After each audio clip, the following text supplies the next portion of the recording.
Bonsoir à tous et à toutes, c'est un plaisir de vous retrouver sur la 3 dans votre émission La Grande Team. Un retour sur les faits marquants de la planète sport des dernières heures en 90 minutes pour aujourd'hui. Voici ce qu'on vous propose.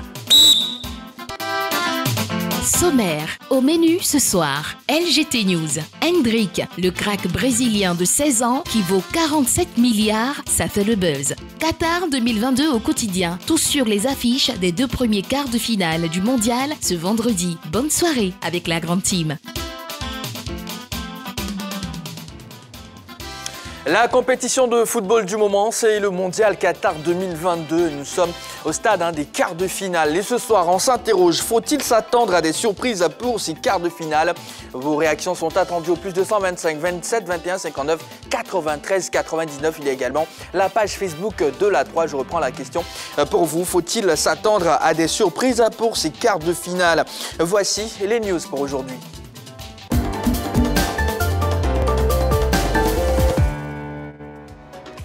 Un gala de boxe pour éduquer, informer et susciter des athlètes de boxe de demain. Tels étaient les objectifs visés par la fondation Club Brittney Griner, libérée en détention en Russie depuis de longs mois pour détention illicite de drogue. La basketteuse américaine vient de recouvrer la liberté. Elle a été libérée dans le cadre d'un échange de prisonniers dans le trafiquant d'armes Victor Bout. Selon Faso, tout marche à merveille pour l'attaquant ivoirien de Salitas FC en première division burkinabé. En effet, Bagaté Salif a été élu meilleur joueur du mois d'octobre du championnat. L'ancien joueur de Bouaké FC de l'ASEC Mimosa du Sporting Club de Gagnoa a réceptionné en début de semaine son trophée. Rappelons que Bagaté est actuellement le meilleur buteur avec 8 buts après 12 journées. Transfert, Marseille veut tenter le coup pour Zaha. Wilfried Zaha, qui n'a toujours pas renouvelé son contrat avec Crystal Palace, pourrait donc être un joueur libre à la fin de la saison. L'Olympique de Marseille voudrait bien tenter le coup pour transférer l'attaquant ivoirien à la commanderie. Des sources proches du dossier affirment que les dirigeants phocéens auraient déjà, par l'entremise de l'entourage du joueur, sondé le terrain, histoire de convaincre Wilfried Zaha de signer pour l'OM contre 0 francs. Allez, c'est tout pour LGT News. Dans les coulisses du Qatar, vous aurez d'autres informations. La belle Joëlle Héraclide est avec nous. Salut Héraclide. Comment ça va? Ça va bien et vous-même? Super, merci. À côté de vous, Saint-Séverin, qu'on a retrouvé... ça faisait un moment, Saint-Séverin. Ah ouais, ça va. Je suis là. Le mondial oblige. On est très occupés, mais on est toujours là pour la grande team. Merci beaucoup de répondre toujours présent. Et oui, Jean-Philippe Ouria est également avec nous. Je rebisse encore aujourd'hui. Effectivement. Voilà. Salut JP. Ouais, j'aime être beaucoup en ta compagnie. Merci voilà, beaucoup. Je me supporter encore pendant 4 En tout cas, mes cartons sont là. Hier, j'ai distribué pas mal de cartons jaunes. C'est une affaire des poils. Oula, non, je pense que ça va commencer. Bon, allez, on va. Une affaire de Yopougon. Vous allez bien, Roger Stéphane? Je vais très bien, mon cher Jean-Baptiste. Je vais bien. Saint-Séverin, comment vous avez vécu ces dernières heures sans Coupe du Monde? Oh là là, un ennui mortel. Mais bon, on a pris le temps de revoir les matchs, surtout le match du Maroc, qui a été sensationnel dans la possession, dans l'agression. C'était sympa. La possession, hein? Oui. Dans le repli défensif et la C'est une possession. C'est une possession aussi. Mais Roger Stéphane, franchement, oh là là. Allez, oui, là vous le constatez, le ton est donné. Oui, avant bien sûr de parler du Mondial Qatar 2022. Petite escale au carrefour de Sabuzz au Brésil avec Hendrick, le crack brésilien de 16 ans qui pèse, écoutez bien, 47 milliards de francs CFA. Question reste posée et je me tourne vers Jean-Philippe Ouria. Nous étions ici même sur le plateau de la Grande Team, c'était un sujet de Sabuzz, mais là les choses se précisent. Oui, c'est quasiment fait. Il y a eu un accord verbal entre la direction du Real de Madrid et le club de Palmeiras autour de 72 millions d'euros, donc les 47 millions d'euros, scindés en 60 millions d'euros, 40 milliards de francs CFA en transfert 7 et 7 milliards en bonus. Donc, normalement, l'annonce devait être faite dans quelques jours. Tous les médias spécialisés, même les médias officiels du Real Madrid, ont annoncé cet accord. Le Paris Saint-Germain a reculé parce qu'ils avaient proposé 93 millions d'euros pour recruter le garçon. Malheureusement pour eux, les parents d'Hendrick ont fait quelques demandes qui n'entraient pas dans la vision du club, notamment le fait qu'il puisse évoluer dans une équipe où il n'allait pas avoir énormément de joueurs devant lui pour ne pas retarder sa progression. quand on regarde du côté des différents clubs qui sont venus à l'information, seul le Real Madrid, dans les top clubs, présentait cet atout avec Karim Benzema, bien évidemment, qui bientôt va céder sa place. Le Real n'envisage pas, en tout cas, faire venir de très gros attaquants pour suppléer un probable départ de Karim afin de permettre à Endrick, à la longue, de pouvoir récupérer cette place. Donc le Real est dans une disposition depuis quelques années qui consiste à mettre en avant les jeunes talents du monde et tous ces éléments-là ont dû contribuer à la volonté des parents de rejoindre Madrid qui a déjà une forte communauté brésilienne. C'est ça. Dont Militao, Rodrigo, Vinicius et autres. Donc je pense que voilà, le Brésil est en train de prendre possession du match. Et tout semble bien se passer. Joël, que pensez-vous derrière de la valeur marchande du jeune Endrick qui, à 16 ans, pèse 47 milliards de francs CFA? C'est de l'investissement et c'est normal. Lorsqu'on a confiance en la progression d'un jeune, on investit sur lui et on lui permet, en tout cas le Real fera en sorte de suivre sa progression tranquillement, tout comme Salzbourg l'a fait avec Konaté Karim, où ils l'ont pris ici, il est parti, il est dans la deuxième équipe de Salzbourg et tranquillement, il fait son chemin, il s'adapte. Et là où il a de la chance, ce jeune Endrick, c'est qu'il y a des Brésiliens au Real. Donc il ne sera pas tout seul et la problématique, c'est qu'on peut très bien arriver dans un club comme le Real de Madrid et ne pas s'adapter. Parce qu'il y a le problème de la langue, parce qu'il y a le problème du climat, etc. Et là, il ne sera pas tout seul. Donc je pense vraiment que l'investissement, il va être plus. Alors, Roger Stéphane, en offre pour vous, votre avis, le Real Madrid fait clairement une bonne affaire, mais est-ce que Endrick fait une bonne affaire? Pour vous, c'était la question. Oui, c'est la question que je me pose. C'est vrai que le Real a une pépite. Les Madrilènes, ils sont parfois habitués à ça. Ils ont une pépite brésilienne dont tout le monde parle. Je pense qu'il a été le plus jeune buteur de la Série A brésilienne à 16 ans et 98 jours. Son contrat était de 30 millions d'euros, une clause libératoire de 60 millions d'euros. Donc on a ajouté un bonus de 12 millions d'euros pour arriver donc aux 72 millions qui font 47 milliards. Bon, tout le monde en parle. Oui, le Real fait une bonne affaire parce que c'est un excellent joueur. On a vu quelques vidéos de lui sur les réseaux sociaux. C'est un génie, il est physique, il est technique, il est buteur, il est très puissant. Oui, mais maintenant, est-ce que lui, partir directement à 16 ans du Brésil pour atterrir au Real de Madrid, le plus grand club au monde, est-ce que ça va pas être une charge supplémentaire pour lui? Est-ce qu'il va pouvoir avoir une grosse pression pour lui? Est-ce qu'il pourra supporter l'environnement, la concurrence, le regard des autres ne sera pas le même parce qu'il n'aura pas le même statut au Real de Madrid? Après, quelques compatriotes ont déjà faire le saut. Oui, évidemment, c'est comme le Milan C des années 90. On avait des blocs comme ça avec des joueurs qui venaient du même pays, etc.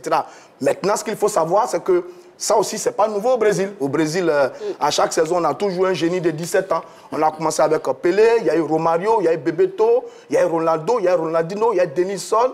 Tout cela, Robinho, tout cela ont été des jeunes stars précoces.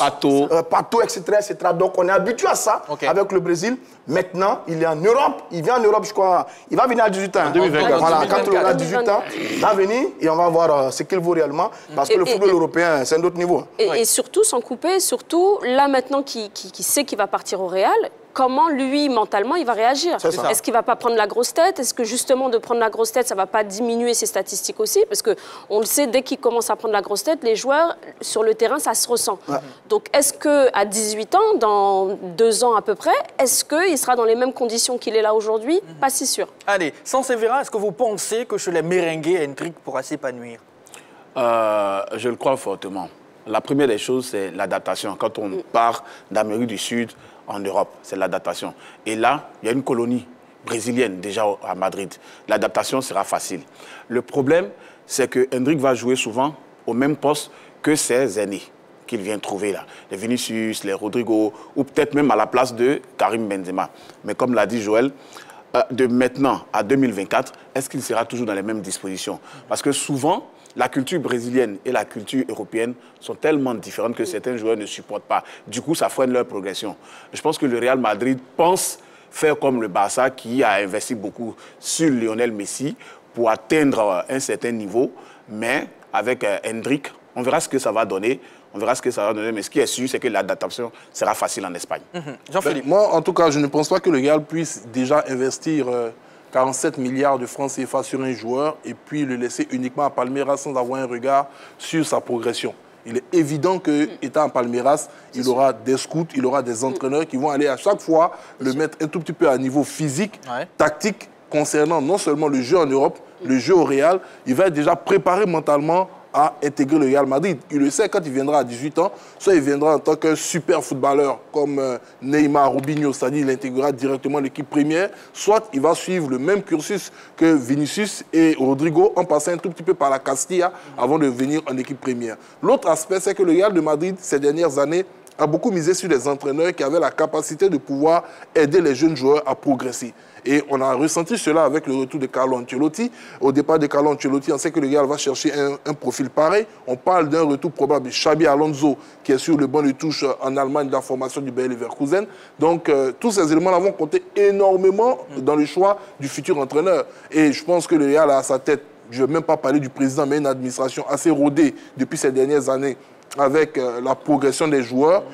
Ils ont pris Casemiro au Brésil. Pourquoi? Quelques broutilles. Ils ont réussi à le revendre 81 millions d'euros. Oui, mais Casemiro, il faut pas oublier qu'il allait d'abord. Oui, à Porto, je suis d'accord. Moi, je parle d'abord du départ. Parce que là, le problème, c'est pas l'institution. Attendez, Stéphane, il va terminer. Je parle d'abord du départ. Parce que là, on est en train de parler de son arrivée à Madrid. Héraclite l'a dit tout à l'heure. Il peut s'adapter rapidement, devenir superstar. Il peut passer par des moments difficiles. Mais une chose est sûre et certaine, pour cet investissement, aucun club au monde ne mise une telle somme sans avoir un regard sur le joueur. C'est bien noté. Non, ce que je dis, le problème, ce n'est pas le Real de Madrid qui est une institution. Le Real fonctionne très bien, on sait accompagner, encadrer les jeunes garçons, on sait les chercher, etc. Le problème, c'est ça le garçon. Le problème, c'est ça le garçon. En même temps, on ne peut pas présager de l'échec. Voilà. On se pose des interrogations. Est-ce que le garçon, dans 2 ans, sera le même? Est-ce que le garçon arrivé au Real de Madrid va être aussi performant? C'est évident qu'il sera pas le même. Sur ce point, je suis d'accord avec vous. Parce qu'à 18 ans... On lui souhaite un plein succès. On lui souhaite un plein succès. Mais quand même, il y a certains qui étaient annoncés comme ça, qui sont un peu dessus. Robinho, Pato et autres. Donc oui. Ça, c'est bien noté. Oui, parce qu'après, il y a d'autres réalités. Sinon, le Real de Madrid a son organisation. On le compare, beaucoup d'observateurs le comparent à Neymar. Qu'en dites-vous? Je dis au Brésil, les comparaisons, c'est toujours pareil. Oui. Après, il y aura un joueur qui sera comparé à Hendrick et ainsi de suite. Je dis que ça n'influe pas tant que ça sur les jeunes joueurs brésiliens, tant qu'ils ne sont pas comparés à la légende. Non, ils sont tous les héritiers de Pelé. Ça commence. Ça va. Je pense que le garçon a une certaine maturité dans son aspect sur le terrain, sa façon de faire, pour ce qu'on a vu dans les documents. Je pense que c'est une sorte de Mbappé à la brésilienne.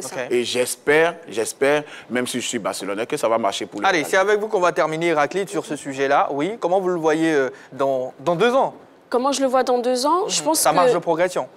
Bon, moi, je suis très mentale, vous le savez, et tout ce qui m'importe, c'est de savoir, est-ce que en signant un jeune à 16 ans qui sait qu'il va aller dans le plus grand club du monde, est-ce que mentalement il va suivre? Et surtout, lorsqu'on sait que parfois les parents, surtout à 16 ans, ils sont mineurs, donc les parents sont très investis dans la carrière de leurs enfants, parfois les parents peuvent faire capoter certaines choses. Donc comment on l'encadre pour ne pas que derrière la famille pour le moment, le jeune est mineur, donc c'est les parents qui prennent les décisions. Lorsqu'il aura 18 ans, il aura un droit de parole, mais généralement, on suit un petit peu ce que maman, papa disent. Mais il faut qu'il soit très, très bien entouré, parce qu'aller au Real à 18 ans, en ayant signé à 16 ans, c'est pas rien. C'est pas comme un gamin qui a été en centre de formation en Espagne et qui a suivi la progression espagnole. Là, on a un gamin qui sort du Brésil, qui arrive en Espagne, qui sait depuis 2 ans qu'il a signé, donc tout est acquis, tout est déjà fait. Et donc, forcément, soit les parents le poussent, le soutiennent, soit les parents vont être demandeurs. Et là, ça peut bloquer. Ne pas trop faire la fête comme certains aînés aussi.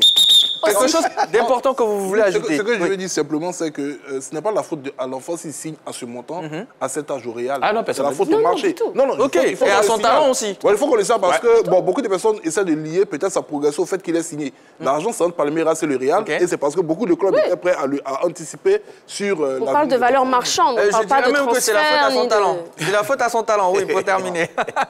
Tout simplement. On va marquer une courte pause, férue de sport, et j'espère que vous n'allez pas zapper. Ne zappez pas, beaucoup de choses arrivent pour vous. Mondial 2022, faut-il s'attendre à des surprises pour ces quarts de finale qui démarrent dans quelques heures seulement?